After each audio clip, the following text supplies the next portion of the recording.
Okay, sleep debt.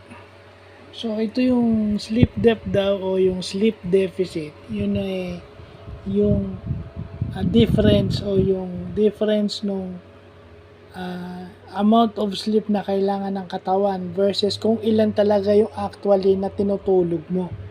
So, halimbawa, ang katawan kasi usually needs 8 hours of sleep. So, kung 4 hours lang yung itinulog mo, so meron kang sleep debt o sleep deficit na 4 hours.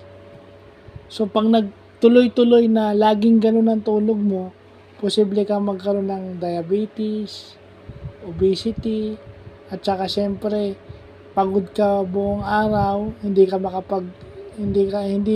ka makapagpasok ng bagong information kasi kulang ka sa tulog. At saka syempre, bumababa yung immune system mo. Yun ang pinakamahirap. So, yan. Meron na naman tayong bagong natutunan. Medical term. So, mabutit alam natin yung sleep deficit na yan. Very good na natutunan natin yan.